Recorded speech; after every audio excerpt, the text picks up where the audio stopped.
Earlier this week, we talked about how easy it is for advertisers and others to see exactly what you're doing online and how hard it is to stop it, which made us wonder, what can normal people do to protect their personal information without having to go to all kinds of crazy lengths? One way that's becoming increasingly popular is using a VPN, or virtual private network. A growing number of providers are offering VPNs as an easy way for individuals to keep our data from prying eyes. And people are using them for all kinds of reasons. I travel internationally for work sometimes, so whenever I'm out of the country, I'll use a VPN if I'm needing to watch a TV show or something that I can't get access to through that version of the website in the particular country I'm in. And sometimes I use it at home if there's a show like before Great British Bake Off was on Netflix. I would use a VPN to be able to watch it when it was happening live instead of having to wait for it to be released over here. Yeah, I use VPN for work because we want to protect some of our more sensitive information, so we have to access the VPN before we can get into that part of our jobs. People who live in countries with repressive governments like Russia have also used VPNs to get around censors that block access to social media and news sites. Basically, anytime there's a big geopolitical crisis, you're seeing massive spikes in VPN usage. That's Bloomberg reporter Austin Carr. He went to find out if VPNs can actually deliver on the privacy they promise.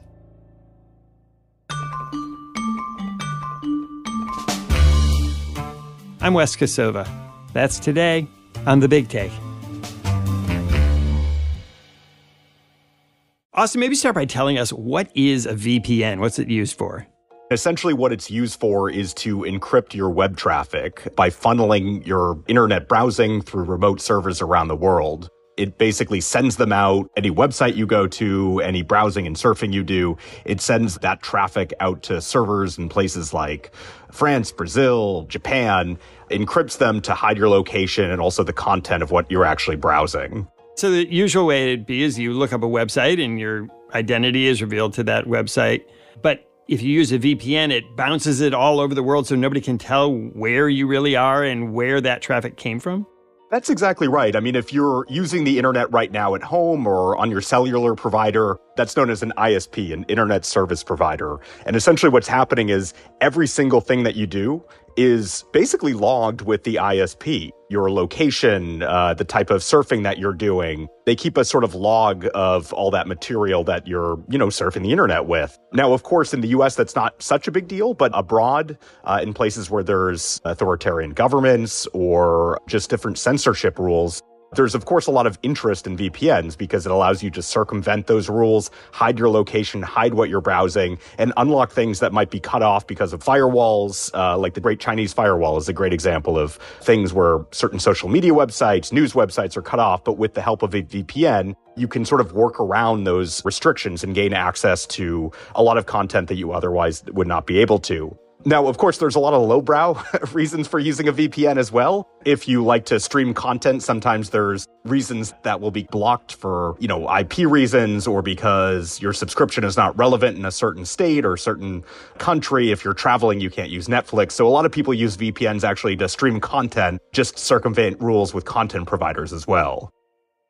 So let's say you're overseas and you want to watch Netflix. And says, sorry, Netflix isn't available in this country. It can fool Netflix into thinking you're sitting at home?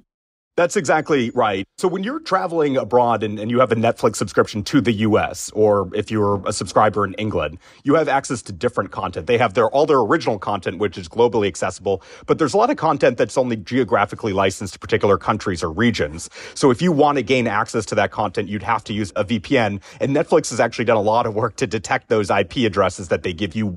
It's sort of like this game of IP address whack-a-mole. As soon as they sense that you're using a VPN, they might block it, and you just have to keep changing servers in the US.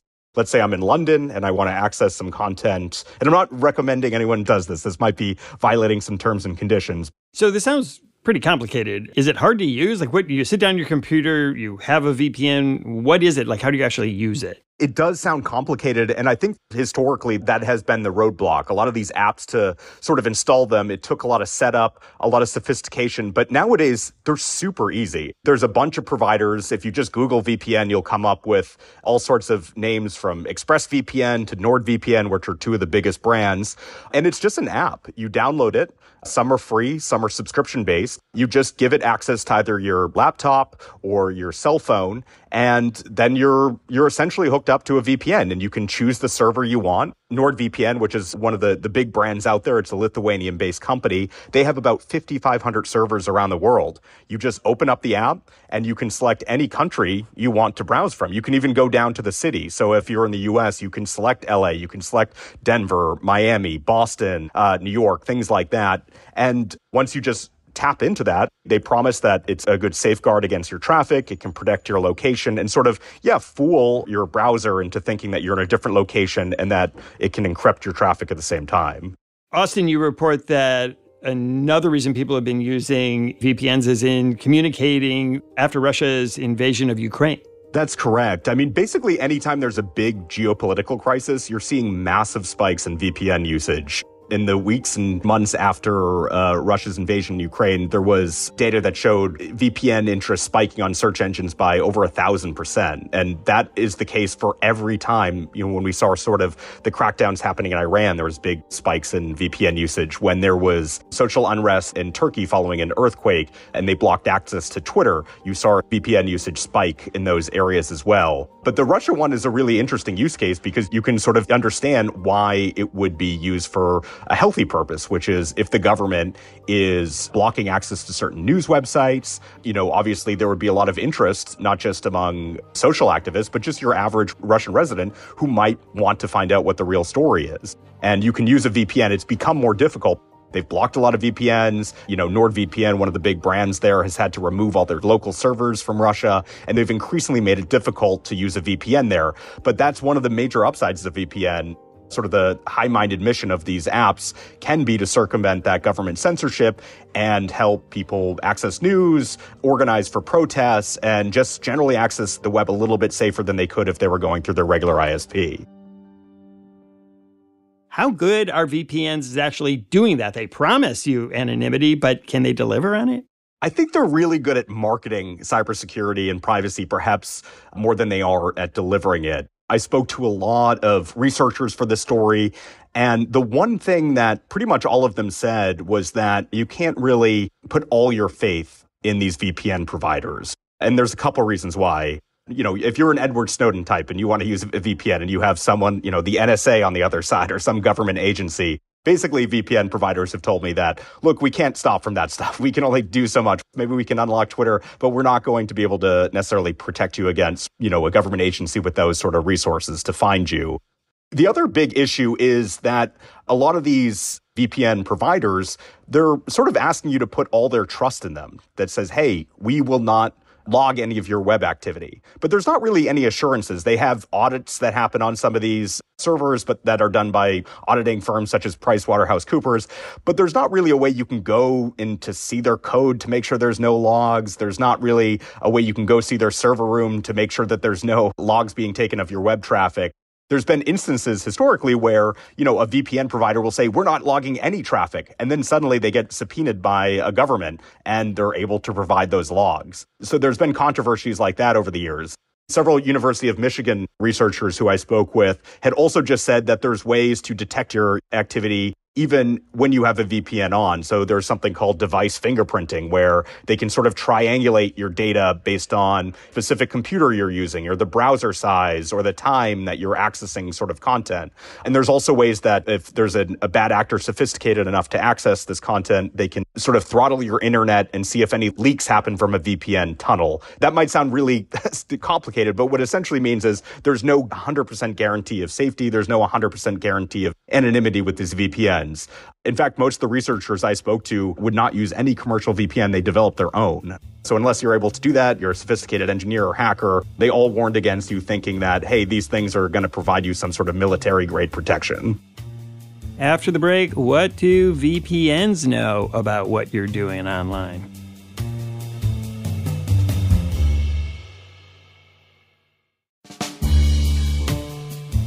I definitely feel secure about the connection, but I'm also not like worried. I'm not doing anything that I'm worried about people seeing or reporting. So I guess I've never really thought about like what would happen if it wasn't secure, but I feel secure through the one that I use. I feel like ours is pretty secure and private. I've looked up the tool that we use, and I've talked to some of the IT folks, and they've given me a lot of confidence that our VPN is secure. One of the big companies in this space is called Nord Security, and you wrote a whole piece about that, went to go visit them. Tell us about Nord Security. Nord Security is a fascinating company that's based in Vilnius, the sort of old world capital of Lithuania. They started a little over a decade ago and actually bootstrapped their entire business until raising $100 million last April at a $1.6 billion valuation. But they've really ridden this wave of sort of marketing cybersecurity to the public at a time when there's a lot of questions about who is tracking your internet browsing, whether you're safe online, whether social networks and search engines are mining your activity. And they developed this tool called NordVPN, which is one of the sort of, I think, more user-friendly apps out there. It's super cheap. I think the going rate is like $3 a month to protect your web traffic. And when I met with the founder, Tom Ochman, he had just returned from Davos. He was going to Web Summit, which is this big tech conference in Lisbon. And you really got the sense this company is finally going mainstream. And I think that's because there's so many questions about what's happening to our internet activity online. They're developing this whole suite, not just of VPN products, but of cybersecurity products, dark web monitors, malware, threat scanners, things like that, to sort of try to make this sort of encrypted subscription portfolio similar to what you might think about McAfee Security or Norton back in the day. The big question is whether some of the promises that they've made about cybersecurity and privacy are real and legitimate, or is it just a lot of marketing to sort of drive up their subscription rates? And when you talk to them, what do they say the reason you should use a VPN is? Like, what are they selling it for? I don't think it's so you can circumvent the terms and conditions of Netflix. They probably don't advertise that.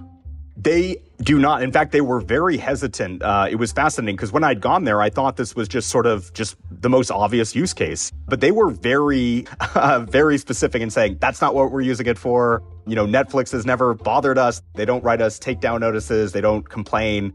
I talked to former employees, one of whom said that, you know, a few years ago when they would have marketing meetings and whenever they saw huge spikes in cancellations, the first question they'd ask in meetings was, is Netflix working right now or have they blocked our VPN servers?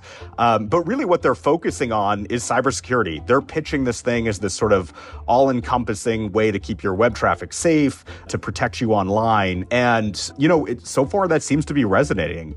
They argue, you know what, if you're on, let's say, a public Wi-Fi network, if you're at a Starbucks using Wi-Fi, oh, there's hackers out there, there's cyber criminals that might be able to steal your banking information. You are more secure to have a VPN on. Another use case they would argue is just hiding your web traffic from your ISP.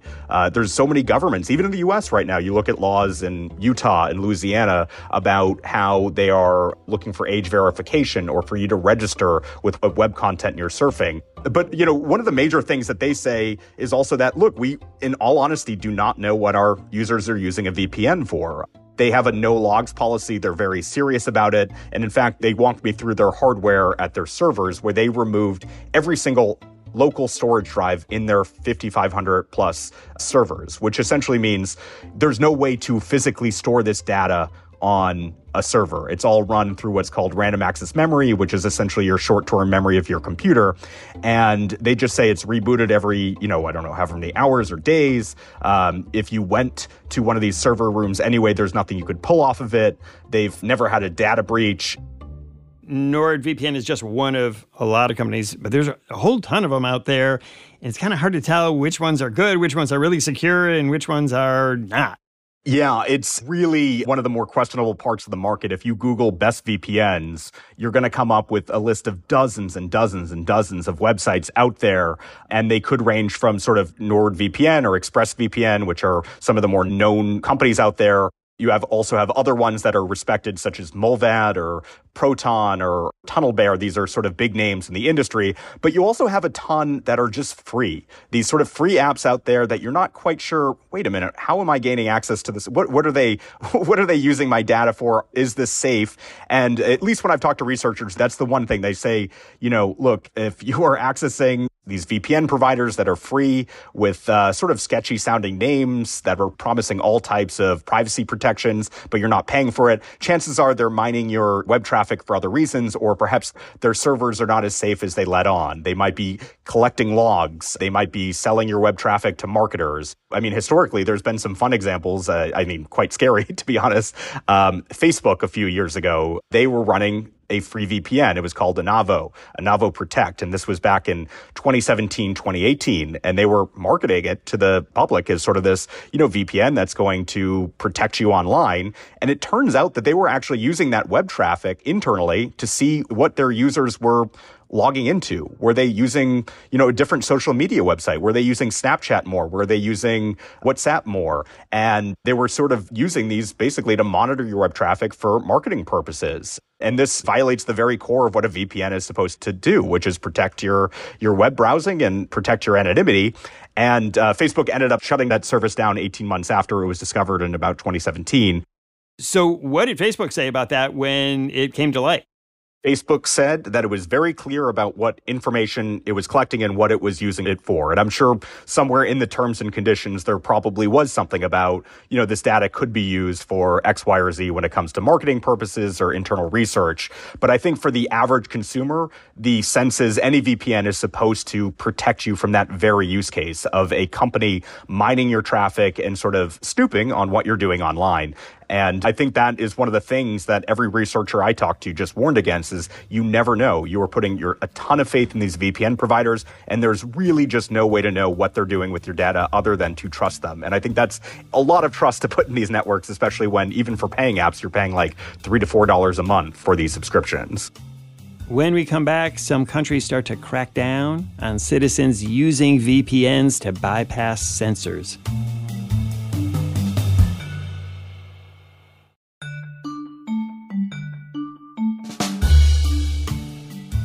Austin, the rise in VPN use, especially in countries where they block certain portions of the internet, have not gone unnoticed, and some of these countries are now going after the VPNs for allowing people to see sites they don't want them to see. It really raises the question about whether the use case of circumventing governments is sort of a longer term or shorter term fix to protecting your web traffic from peering eyes.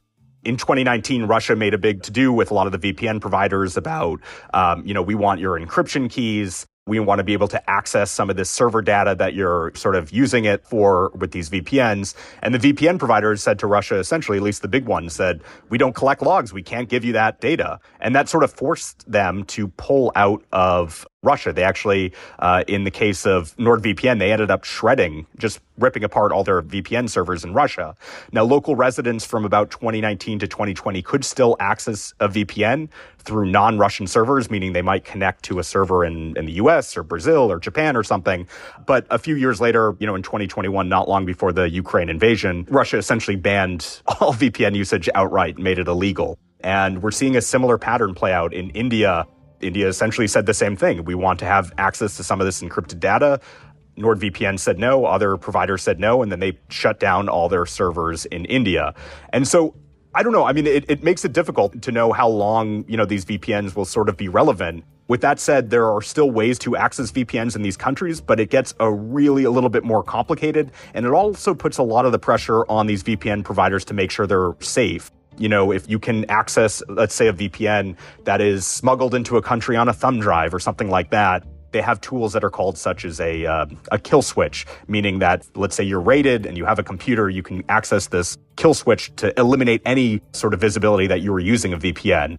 There's a lot more high pressure stakes when you're sort of protecting journalists or activists, dissidents with VPNs than you are, say, providing someone in the US with access to ESPN Plus in an area that they can't watch the Super Bowl. So I think longer term, that's what we're going to see, is just whether or not a lot of these VPN servers are sort of ripped out of countries that they don't want them. In China, it's been difficult to access VPNs, that you can't even go to nordvpn.com in China. So that's going to be a big question longer term is, are these, VPN servers, when it comes to protecting against governments, can they really do that? Or is there sort of a short life cycle for that if the government just doesn't want them to operating there?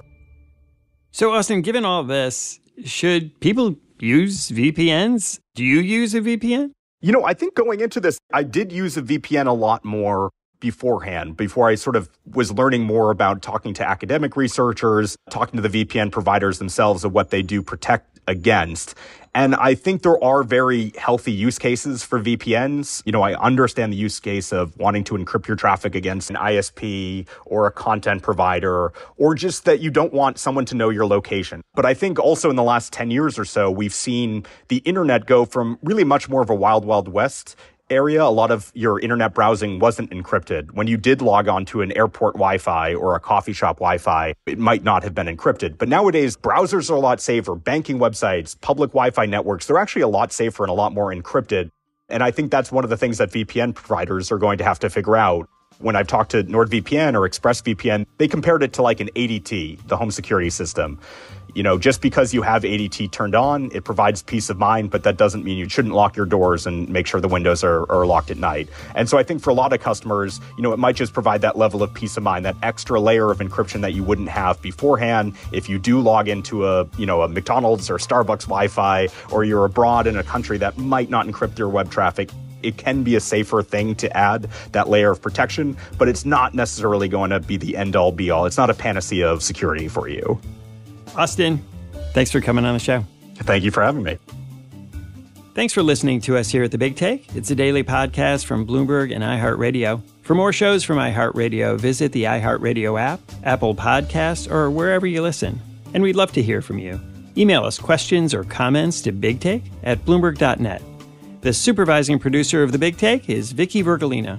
Our senior producer and the producer of this episode is Catherine Fink. Hilda Garcia is our engineer. Our original music was composed by Leo Sidran. I'm Wes Kosova. We'll be back tomorrow with another Big Take.